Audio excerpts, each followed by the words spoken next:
Continúe, congresista Lapa. Bueno, señora presidenta, creo que los congresistas tenemos todas las facultades de participar en las comisiones, en las subcomisiones. Tenemos derecho a voz, pero no a voto. Así lo dice el artículo 22 del reglamento, el reglamento del Congreso de la República. No hay que permitir que se haga uso y abuso. De repente, señora presidenta, que aquí, al evitar participar también de los colegas congresistas que pueden aportar para esclarecer en materia de debate. Muchas gracias, señor presidente. Gracias, congresista Lapa. Antes de continuar, un momentito, por favor, congresista. Usted, congresista Lapa, ha dado algunas aseveraciones que no pueden ser. Para empezar, usted ha hablado del artículo 89, incisos D2, y en ningún línea, en ningún párrafo de este inciso dice que se le debe dar la determinación de los hechos, o mejor dicho, el informe del delegado a los miembros del, en este caso, a los denunciados. Eso es totalmente falso. Y quisiera, por favor, que el asesor pueda leer esta parte del artículo. Tiene el uso de la palabra, señor asesor.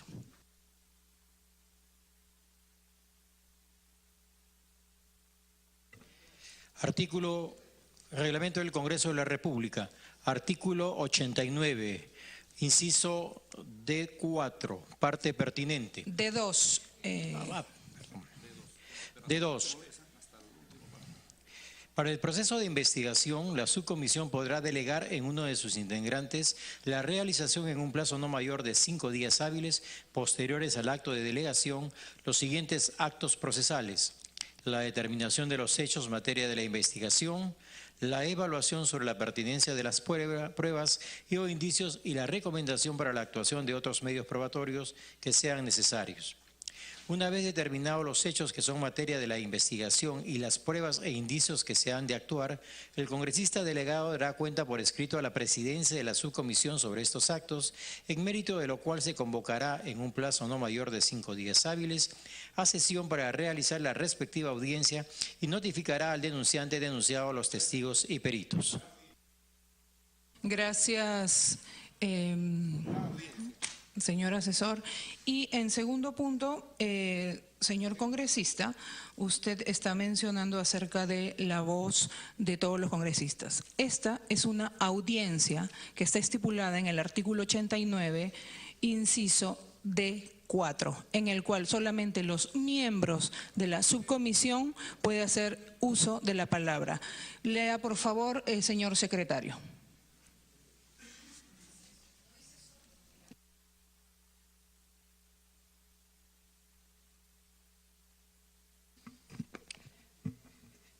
En el Reglamento del Congreso de la República, artículo 89, inciso D3, en la fecha y hora establecido se realizará la audiencia con la asistencia de la mitad más uno del número legal de los miembros de la subcomisión. Señor asesor, es el inciso D4 en la parte de el momento de dar, se considera el uso de la palabra a los miembros.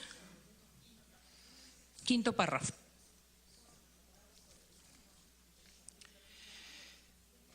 Reglamento del Congreso de la República, artículo 89, inciso D4, quinto párrafo. El presidente concederá el uso de la palabra a los miembros de la subcomisión para que formulen sus preguntas a los testigos y posteriormente hará las propias. Muchas gracias, señor secretario. Tiene ahora el uso de la palabra la congresista. Señora presidenta, esto para agregar, para fundamentar la... Por favor, congresista, no le he dado el uso de la palabra. Señora usted ya terminó. Quiero dejar constancia. Señor congresista, usted dijo que ya había terminado. En este momento no hay debate. Esto es una audiencia.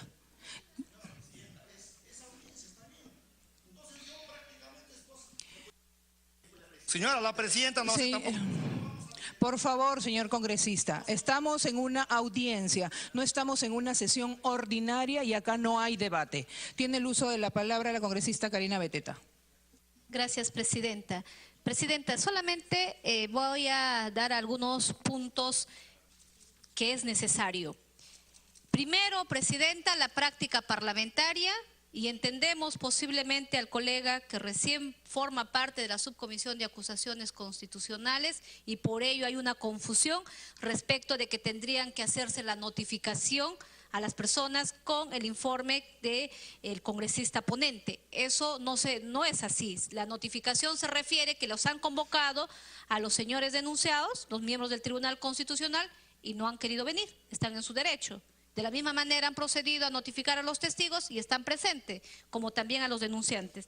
Señora Presidenta, creo habiendo aclarado usted muy bien puntualmente cómo se conduce cuando hay ya en esta Comisión de Acusaciones Constitucionales.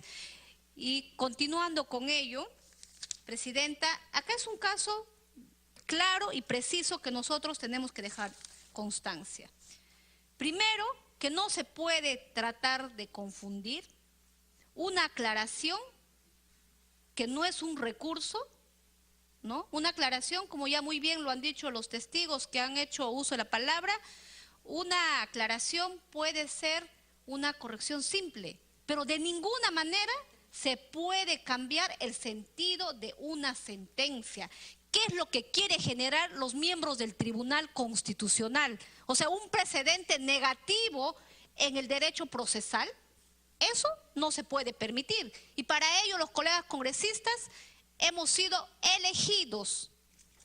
Hemos sido elegidos para cumplir nuestra función fiscalizadora, representativa, y a través del control político podemos y tenemos esta facultad de presentar las denuncias constitucionales, como también de llevar en esta subcomisión. Y en este caso han sido las personas quienes se han visto vulnerados con esta decisión de los miembros del Tribunal Constitucional.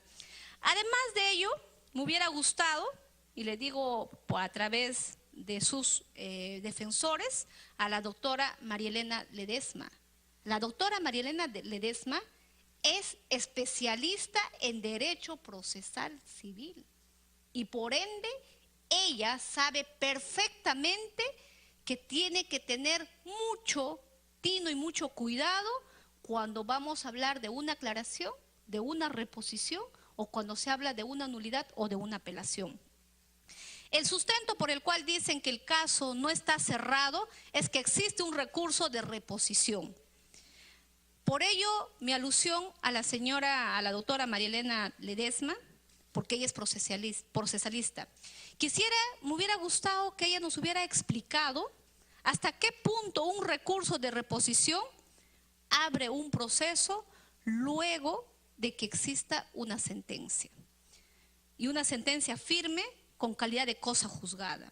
Teniéndose en cuenta que de acuerdo al artículo 362, la reposición, su procedencia. El recurso de reposición procede contra los decretos a fin de que el juez los revoque. Pero de ninguna manera con la reposición se pueda subsanar lo que ellos ya habrían infringido la Constitución al haber que a través de una aclaración modificado una sentencia. Y también acá no se tuvo en cuenta dos aspectos procesales. Uno, que fue de materia extemporánea. Hay que dejar claro, en ninguna parte de la Administración de Justicia, ni el Poder Judicial, ni en el Ministerio Público, ni en los casos civiles, penales, constitucionales, pueda tener cabida un recurso que se presenta de manera extemporánea. Asimismo, que no reunía los requisitos, porque fue presentada por una persona que no fue parte del proceso. Teniendo como consecuencia estos dos aspectos fundamentales, es más que suficiente para poder determinar la responsabilidad en los magistrados que vulneraron una sentencia. De la misma manera, sería bueno, a través de su presidencia, preguntarle, y esperamos la respuesta de la doctora María Elena Ledesma, en su condición de procesalista nos gustaría que me pueda responder ¿quiénes pueden ser los legitimados en un proceso? Aquellas personas naturales o jurídicas que no se han apersonado a un proceso válidamente, por ende la respuesta es que no. Si no, con ello mañana hay una sentencia que no me gusta del Tribunal Constitucional, voy y yo presento una nulidad, presento una reposición, una aclaración. No, para eso son los procedimientos procesales. Quiénes son partes en un proceso y quiénes no son partes. Es como cualquiera no puede presentar una acusación constitucional. Tiene que ser directamente el agraviado y para ello tiene que haber sido apersonado al proceso. Y en este caso es evidentemente que se violaron todos estos procedimientos. Adicionalmente a ello, señora Presidenta, por su intermedio, se ha señalado que los miembros del Tribunal Constitucional tienen las mismas prerrogativas que los congresistas, que no responden por las opiniones que emiten. Discúlpame, señora Presidenta. En este caso no estamos hablando de una opinión brindada por los miembros del Tribunal Constitucional, sino estamos hablando de actos procesales, que es totalmente diferente a emitir una opinión. Asimismo, porque a través de una opinión, un congresista no modifica una sentencia. A través de una opinión, el congresista no manda a la cárcel a nadie, ni tampoco los pueda liberar, pero sí, a través de la emisión de un voto de un magistrado, puede liberar, vía una acción de habeas corpus, puede liberar de la cárcel a un excarcelado. A través de una decisión y un voto, puede dejar a alguien como en un desalojo que puedan opinar. Pero el congresista no puede hacer. Entonces no pueden pretender equiparar una opinión que emite en un voto un miembro del Tribunal Constitucional, que son decisiones de actos procesales, frente a una opinión política que puede emitir un congresista. Si nosotros vemos de esa manera, si un acto procesal que ellos lo hicieron bajo la modalidad de corrección material, se cambió el sentido de una sentencia y se afectó a las partes. Por ello, yo, Presidenta, estoy convencida de que aquí los miembros del Tribunal Constitucional se excedieron en sus funciones y sí, violaron la Constitución. Asimismo, Presidenta, con ese mismo criterio del ejemplo que le ponía hace unos momentos, podríamos nosotros el día de mañana tener una noticia que los miembros del Tribunal Constitucional emitieron una sentencia en donde advierte que desde al día siguiente de que surta sus efectos las sentencias, las mujeres no tenemos los derechos humanos y por lo tanto nos convertimos en esclavas. Que ahí no sería una sentencia inconstitucional. O sea, es grave lo que quieran ocultar una acción dolosa, porque no estamos hablando de personas que no son profesionales. La agravante que cada uno de los miembros del Tribunal Constitucional son abogados de profesión. Y los que somos abogados desde los primeros ciclos donde llevamos derecho procesal, sabemos perfectamente quiénes son parte en un proceso, quiénes no pueden ser parte de un proceso. ¿En qué momento presentamos una aclaración? ¿En qué momento presentamos una apelación? Y sobre todo tenemos que respetar los procedimientos, que no puedes presentar extemporáneamente ningún recurso. Y más aún cuando este recurso ya había sido declarado improcedente el pedido.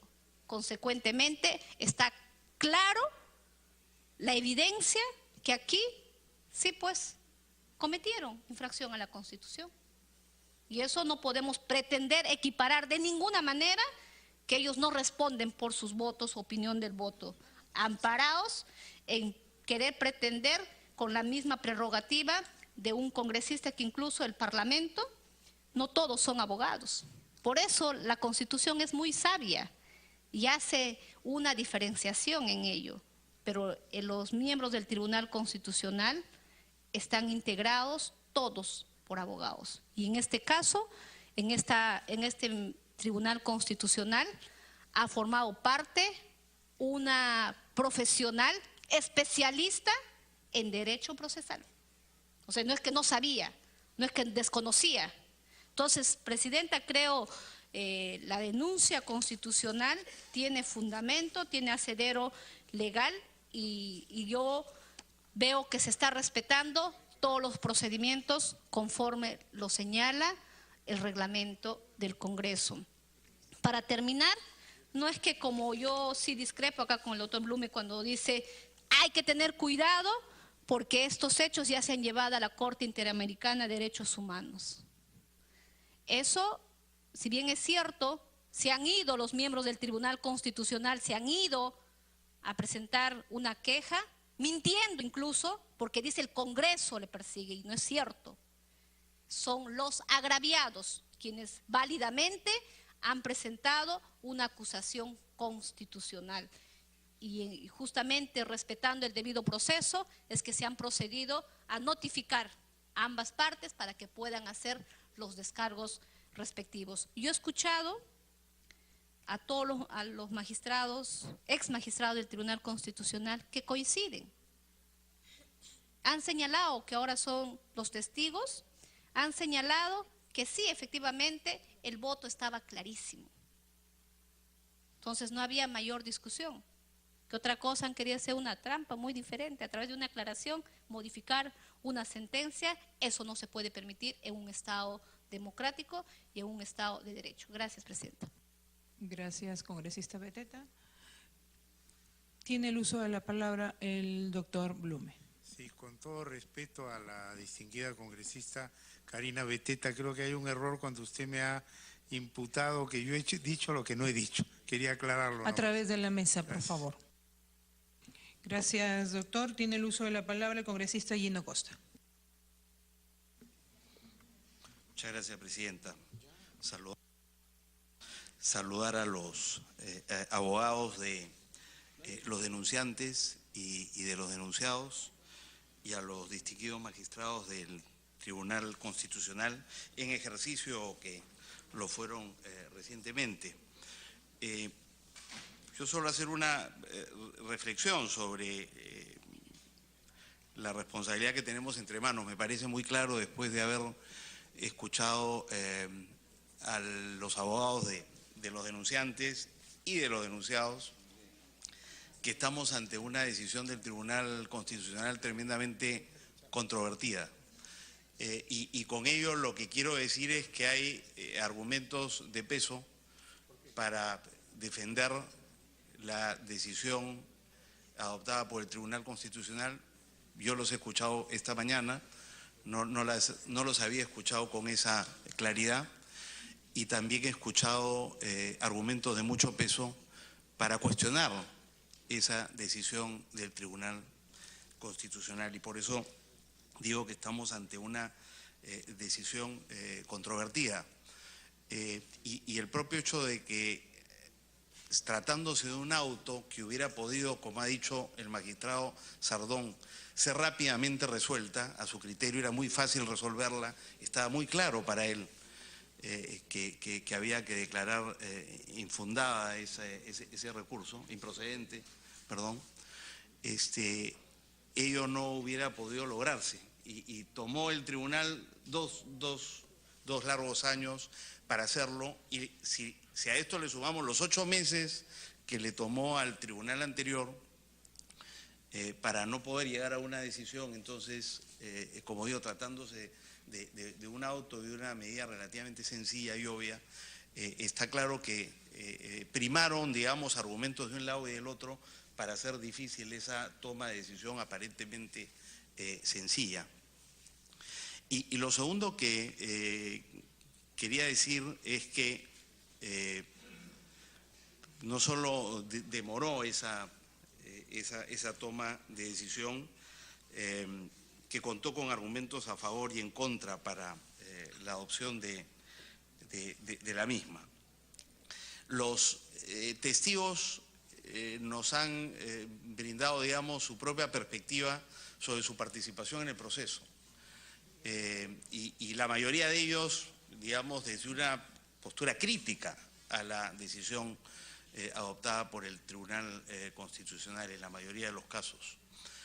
Y por tanto, lo que yo quisiera es pedirles que den un paso más allá y que, digamos, ya salgamos del caso mismo y de la postura jurídica y constitucional de ustedes en relación con esa decisión y nos ayuden a la decisión que tenemos que tomar nosotros, que es determinar no si estamos de acuerdo o no con esa decisión, sino si esa decisión infringe la Constitución e incurre en violación del derecho penal. Si hay, por tanto, voluntad de infringir la Constitución y o voluntad de infringir el Código Penal. Eso es lo que tenemos que establecer más allá de si estamos de acuerdo o no con la decisión adoptada por el Tribunal Constitucional, frente a la cual, digo, hay buenos argumentos a favor y buenos argumentos en contra. Esta pregunta, por supuesto, no se la puedo hacer a los abogados de las partes. ¿A quién mejor que a ustedes? Ustedes se han cuidado de no entrar en ese tema, pero a mí me gustaría animarlos a que nos ayuden a tomar esa decisión, dando una opinión sobre el asunto de fondo, si estamos ante conductas tan graves que ameritan que el Congreso, ¿no es cierto?, destituya a 4 magistrados del Tribunal Constitucional, con lo que eso significa, ¿no es cierto?, para el Estado de Derecho, el orden democrático del país. Y una segunda pregunta de menor, digamos, calado, pero que quisiera hacerla también, aprovechando la presencia de ustedes aquí, tiene que ver con si se necesitaban 3 o 4 votos, porque parece haber controversia aquí. El fundamento de la decisión del tribunal es que se requerían 4 votos, pero varios de los presentes han dicho que en realidad se requieren solo 3, y nos gustaría que nos ilustren por qué esta, digamos, discrepancia en torno a un hecho aparentemente tan sencillo. Muchas gracias, Presidenta. Gracias, congresista Gino Costa. Tiene la palabra el doctor Mejía. Yo solo voy a leer los fundamentos de voto del magistrado Urbiola y de los magistrados Sardón y Ernesto Blumen. El magistrado Urbiola dice, en uno de sus párrafos: desde esta perspectiva, pretender subsanar por error material una sentencia que firmó el magistrado Vergara, pero con la que, en opinión de la ponencia, supuestamente no estuve de acuerdo, y en consecuencia pretender cambiar el sentido del fallo de este tribunal, es tergiversar el concepto de error material con la consecuente afectación del principio básico de la cosa juzgada. Magistrado Oscar Urbiola. Magistrado Sardón y magistrado Blumen, en su voto, dicen en su fundamento número 23: esta interpretación del voto de Vergara Gotelli altera el sentido de la sentencia, por tanto, afecta las garantías de la cosa juzgada y la seguridad jurídica. Nada más. Tiene el uso de la palabra el doctor Urbiola. Gracias, señora presidenta. Sí, ante la pregunta formulada por el señor congresista Gino Costa, no me queda más que remitirme a los votos. Nosotros no podríamos emitir una opinión respecto a la decisión que ustedes tengan que tomar aquí. Están todos los actuados, los votos que hemos emitido, tanto en la sentencia primigenia como en el auto, y creo yo que, además de la ilustración que tienen los señores congresistas, apoyados por sus asesores, van a tomar la decisión que corresponda al orden constitucional que estamos obligados a respetar. Gracias, señor presidente. Gracias, doctor Urbiola. Tiene la palabra el doctor Eto Cruz.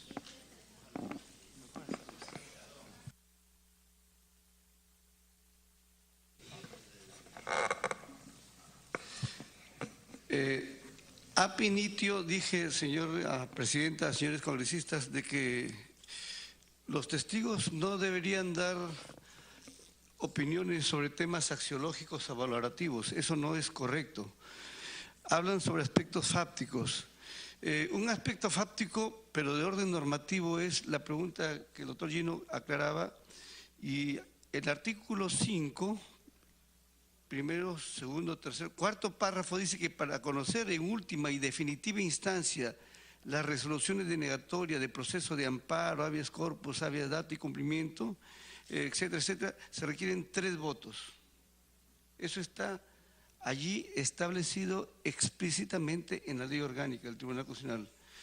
Luego, quiero señalar algunas reflexiones como profesor de Derecho Constitucional, muy breve, por cierto. Hablan sobre aspectos fácticos. Un aspecto fáctico, pero de orden normativo, es la pregunta que el doctor Gino aclaraba, y el artículo 5, primero, segundo, tercero, cuarto párrafo dice que para conocer en última y definitiva instancia las resoluciones denegatoria de proceso de amparo, habeas corpus, habeas data y cumplimiento, etcétera, etcétera, se requieren 3 votos. Eso está allí establecido explícitamente en la ley orgánica del Tribunal Constitucional. Luego, quiero señalar algunas reflexiones como profesor de Derecho Constitucional, muy breve, por cierto. Carlo Einstein es un profesor de Derecho Constitucional ya fallecido, tiene un libro que se llama Teoría de la Constitución, y él habla que en los estados constitucionales tiene que ver la famosa teoría de los frenos y contrapesos, y en la teoría del control constitucional hay los controles orgánicos horizontales y verticales. Los controles horizontales son prácticamente los controles que hay de un órgano a otro órgano, y ahí a su vez hay controles intraórganos e interórganos. Cuando el legislativo emite una ley y luego alguien plantea una demanda de inconstitucionalidad, viene el control del tribunal y puede eventualmente declararlo inconstitucional. Cuando los miembros del tribunal incurren en alguna situación, que paradójicamente en algún momento se me imputó a mí, también entra en un control de parte del órgano fiscalizador, porque la naturaleza y esencia del legislativo es fiscalizar y legislar. Cuando una inconducta de un jurado, de un miembro del Poder Judicial ostenta esa naturaleza, vienen los controles interórganos del CNM frente al Poder Judicial. Entonces hay este tipo de controles. En consecuencia, yo estimaría que en algún momento, espero que esto termine de buena voluntad. Hay un adagio que dice, nunca se debe hablar mal del puente hasta después de haberlo cruzado.